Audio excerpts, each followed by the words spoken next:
ان کی زندگی سے ہمیں کیا عبرتیں ملتی ہیں؟ پہلا سبق تو یہ ملتا ہے کہ ایک مسلمان کو خوددار ہونا چاہیے، ایک مسلمان کو دوسروں کا محتاج نہیں ہونا چاہیے، دوسروں کا دست نگر نہیں ہونا چاہیے، دوسروں کے مال پر نظر نہیں رکھنی چاہیے۔ آپ نے دیکھا کہ حضرت عبد الرحمن ابن عوف کو پیشکش کی گئی، حضرت سعد بن ربیع نے اپنا آدھا مال دینے کی پیشکش کی، اپنی ایک بیوی دینے کی پیشکش کی، لیکن یہ خوددار صحابی تیار نہیں ہوئے۔ ان کی زندگی سے دوسرا سبق ہمیں یہ ملتا ہے کہ اسلامی معاشرے میں شادی بیاہ بہت ہی سمپل اور بہت ہی سادگی سے ہونی چاہیے۔ نبی کریم صلی اللہ علیہ وسلم کے دور میں ان کا نکاح ہو رہا ہے اور اللہ کے نبی کو پتہ نہیں چلا، وہ تو اللہ کے نبی نے ان کے کپڑوں کے اوپر زردی کا نشان دیکھ کر پہچانا اور تب آپ کو معلوم ہوا کہ ان کی شادی ہوئی ہے۔ آپ اندازہ لگائیے کہ اللہ کے نبی صلی اللہ علیہ وسلم کے زمانے میں کتنی سادگی کے ساتھ نکاح ہوتے تھے اور کتنی سادگی کے ساتھ شادیاں ہوتی تھیں۔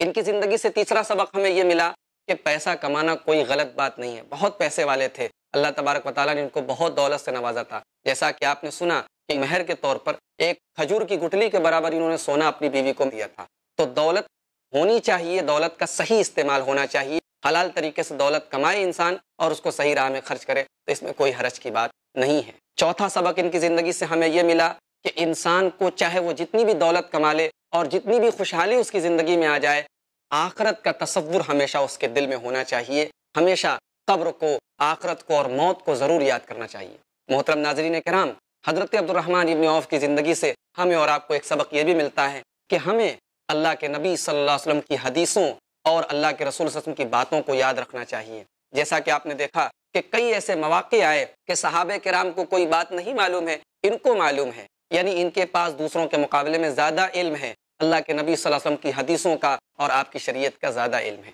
حضرت عبد الرحمن ابن عوف کی زندگی سے ہمیں اور آپ کو ایک سبق یہ ملا کہ جیسے ہمیں اللہ کے رسول سے محبت ہے، ویسے ہی آپ کی ازواج مطہرات سے، آپ کے اہل بیت سے اور ان تمام لوگوں سے محبت ہونی چاہیے جن سے اللہ کے رسول صلی اللہ علیہ وسلم کا ریلیشن تھا، جن سے اللہ کے رسول صلی اللہ علیہ وسلم کا تعلق تھا۔ جیسا کہ آپ نے سنا کہ حضرت عبد الرحمن ابن عوف رضی اللہ تعالیٰ عنہ اللہ کے نبی کے انتقال کے بعد اپنا 40,000 درہم کی مالیت کا ایک باغ اللہ کے نبی کی ازواج مطہرات کے لیے وقف کر دیتے ہیں۔ دین کے لیے قربانی کا یہ جذبہ ہمیں اور آپ کو یہ سبق دیتا ہے کہ ہم اپنا قیمتی سے قیمتی مال اللہ کی راہ میں خرچ کرنے کے لیے تیار رہیں۔ حضرت عبد الرحمن ابن عوف کی زندگی سے ایک سبق ہمیں اور آپ کو یہ بھی ملتا ہے کہ انسان کو ہمیشہ اپنے آپ کو عہدوں سے اور کرسی سے بچانا چاہیے۔ حضرت عبد الرحمن ابن عوف نے ہمیشہ اپنے آپ کو عہدے اور کرسی سے دور رکھا، امارت سے، قیادت سے دور رکھا اور جہاں تک ممکن ہوا دین کی خدمت بغیر کسی عہدے کے اور بغیر کسی قیادت کے کرتے رہے۔ محترم ناظرین کرام، جب حضرت عمر فاروق کی شہادت ہوئی، جب ان کے اوپر حملہ ہوا تو فوراً اسی وقت فجر کی نماز کا ٹائم تھا، حضرت عمر فاروق نے حضرت عبد الرحمن ابن عوف کو آگے بڑھایا کہ تم لوگوں کو نماز پڑھاؤ، اور باقی نماز جلدی جلدی حضرت عبد الرحمن ابن عوف نے پڑھائی۔ اس سے یہ اندازہ ہوتا ہے کہ یہ نمازوں میں صف اول میں رہا کرتے تھے، یہ آگے کی صف میں رہا کرتے تھے۔ ایک امیر آدمی، ایک دولت مند آدمی دین کے معاملے میں بھی آگے رہے۔ یہ سبق ہمیں ملتا ہے کہ اگر آپ پیسے والے ہیں، دولت مند، دنیاوی اعتبار سے آپ بہت آگے ہیں، تو اس کا یہ مطلب نہیں ہے کہ آپ دین کے اعتبار سے پیچھے رہیں۔ آپ کی ذمہ داری دین کے معاملے میں بھی اتنی ہی ہے، آپ نمازوں میں ویسے ہی آگے رہیں، آپ شریعت کے کاموں میں ویسے ہی آگے رہیں۔ محترم ناظرین، حضرت عبد الرحمن ابن عوف رضی اللہ تعالیٰ عنہ کی زندگی میں ایک اور چیز ہمیں بہت بنیادی اور بہت اہم نظر آتی ہے کہ حضرت عبد الرحمن ابن عوف رضی اللہ تعالیٰ عنہ نے دولت کی کثرت کے باوجود ہمیشہ اپنے آپ کو دین کے لیے اور دین کی خدمات کے لیے وقف رکھا۔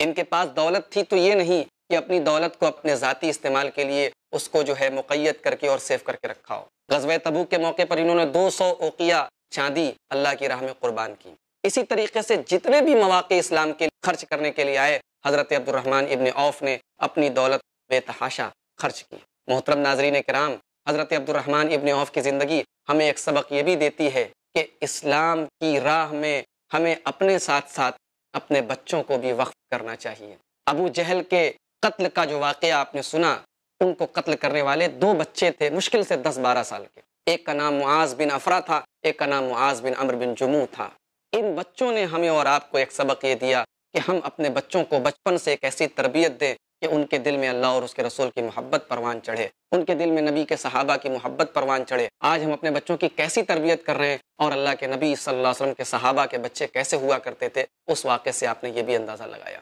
حضرت عبد الرحمن ابن عوف کی زندگی سے ہمیں اور آپ کو ایک سبق یہ بھی ملا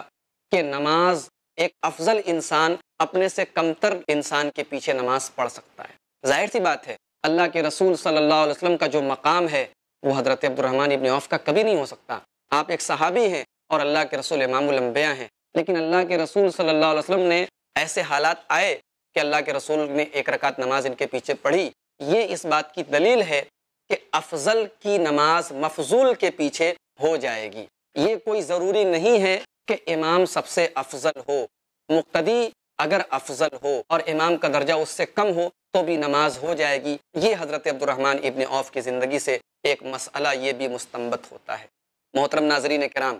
حضرت عبد الرحمن ابن عوف رضی اللہ تعالیٰ عنہ نے اسلام قبول کرنے کے بعد سے لے کر اپنی زندگی کے آخری ایام تک اپنی زندگی کی ایک ایک سانس کو دین کے لیے وقف کیا۔ ہمیں اور آپ کو چاہیے کہ ہم ان کے نقش قدم پر چلیں، ہم ان کی زندگی سے عبرت اور نصیحت کے جو سبق میں نے پیش کیے، ان اسباق کو اور ان دروس کو ہم اپنے دلوں میں جگہ دیں، اور ہم اپنے بچوں کی ویسی ہی تربیت کریں جیسے صحابہ کرام اپنے بچوں کی کرتے تھے۔